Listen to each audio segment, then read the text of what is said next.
Hello dear friend, স্বাগতম জানাচ্ছি নতুন একটি ভিডিওতে। আমি ইস্তিয়াক খান ঝুমন রয়েছে আপনাদের সাথে। সো আমরা এই ভিডিওতে মূলত পিক্সহক যে ফ্লাইট কন্ট্রোলারটি আছে, পিক্সহক 2.4.8 যে ফ্লাইট কন্ট্রোলারটি, আমরা সেটা সম্পর্কে জানবো এবং এটার বক্স কন্টেন্টে কী কী থাকে সেটাও জানবো। সো এই প্রোডাক্টটি বর্তমান মার্কেটে বেশ জনপ্রিয়। এর বেশ কিছু কারণ আছে যেটা আমরা সামনে বলছি, এবং এটার আরও বেশ কিছু ব্যাপার হচ্ছে বর্তমানে মার্কেটে এটা পাওয়াটা খুব রেয়ার হয়ে গেছে এবং প্রাইস পূর্বের তুলনায় অনেক বেশি বেড়ে গেছে। পূর্বে যে প্রাইস ছিল তার তুলনায় প্রায় ১.৫ গুণ বেড়ে গেছে বলতে পারেন, অনেক বেশি প্রাইস বেড়ে গেছে। সো এটারও কারণ আছে, বর্তমানে যে বাজার, ইলেকট্রিক্যাল বাজার চায়নার, তাদের মার্কেটের অবস্থা খুবই খারাপ।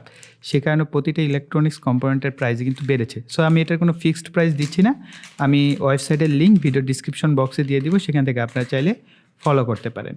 ওকে, সো এটা হচ্ছে আমাদের যে মেইন ফ্লাইট কন্ট্রোলারটি সেটি। সো এটা আমাদের মেইন ফ্লাইট কন্ট্রোলার। সো আপনাদের একটু জাস্ট কাছ থেকে দেখাচ্ছি। সো এখানে বিভিন্ন পোর্ট রয়েছে। এই পোর্টগুলোতে হচ্ছে বিভিন্ন আমরা মডিউলগুলোকে কানেকশন করতে পারবো। যেমন আমরা এটার ডিটেলস একটু পরে আসি, দেখি এটার সাথে আর কী কী থাকে। সেটাকে জাস্ট ছিঁড়ে নিতে হবে।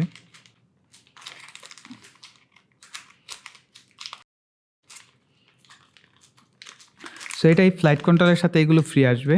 সেটা হচ্ছে প্রথমত দেখতে পাচ্ছেন এটি একটি বাজার। সো এই বাজারটি এটার সাথে ফ্রি আসবে এবং এই বাজারের সাউন্ডের মাধ্যমে আপনি বুঝতে পারবেন যে আপনার ব্যাটারির অবস্থান এবং বিভিন্ন অ্যালার্মগুলো এটার মাধ্যমে জানতে পারবেন, আর অর্থাৎ শুনতে পারবেন, জানতে পারবেন না। আর পাশে থাকছে এটার সাথে হচ্ছে একটি পুশ বাটন সুইচ রয়েছে।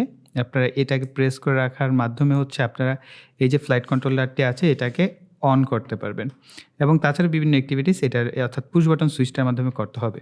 এবং এই যে কেবলটা, এই 3টা পিনের কেবলের মাধ্যমে হচ্ছে আমাদের কানেকশন করতে হবে আমাদের যে রিসিভার মডিউল আছে সেই রিসিভার মডিউলের সাথে। আর কিছু এক্সট্রা কানেক্টর দেওয়া আছে। সো এটা হচ্ছে আপনার মেবি ব্যাটারির কানেকশনের জন্য এটা দেওয়া হয়েছে।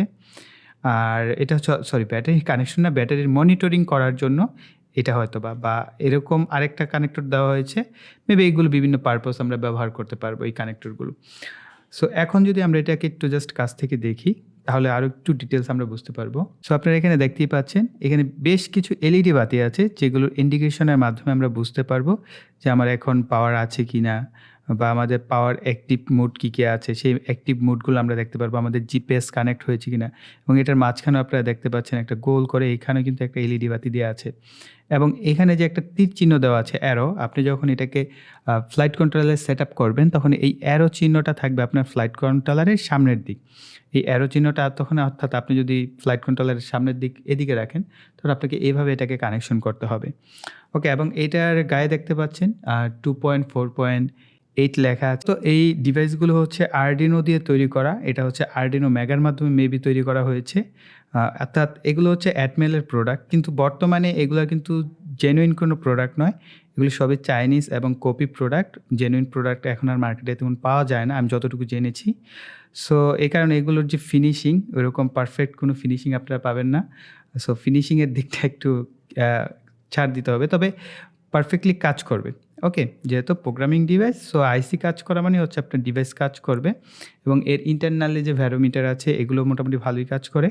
সো আমরা এটার একটু ওভারভিউ করি, দেখে নিই যে কোন কোন পাশে কী কী রয়েছে। যেমন এটার এই পাশে যদি আপনারা দেখেন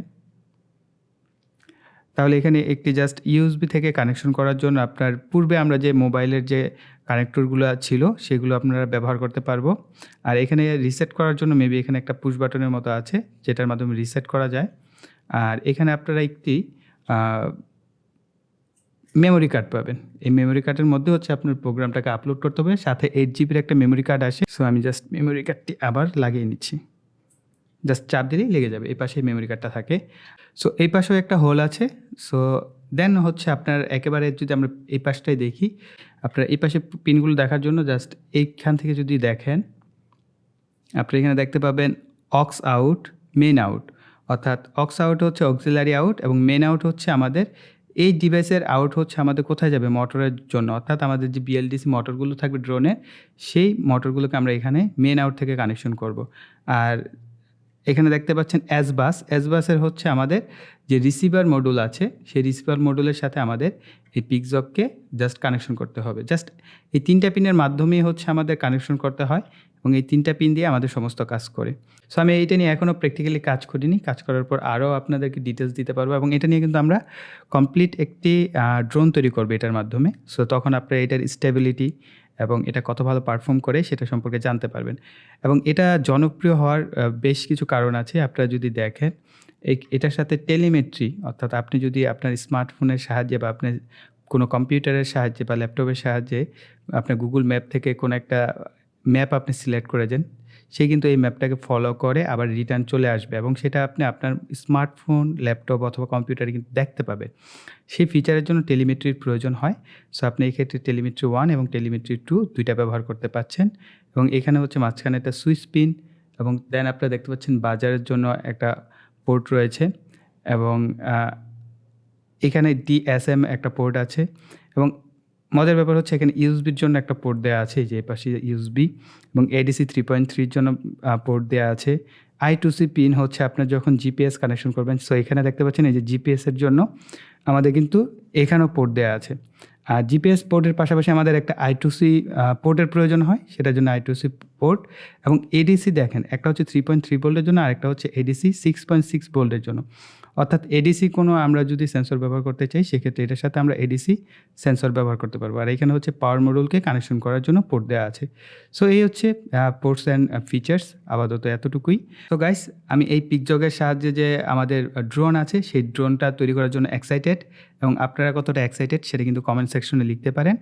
আর এই ভিডিও এই পর্যন্ত রাখছি। আমরা পরবর্তী ভিডিওতে আরও ডিটেলস নিয়ে আলোচনা করব এবং পসিবল হলে আমি এটার উপর কমপ্লিট একটা ড্রোন তৈরি করে আপনাদেরকে দেখানোর চেষ্টা করব।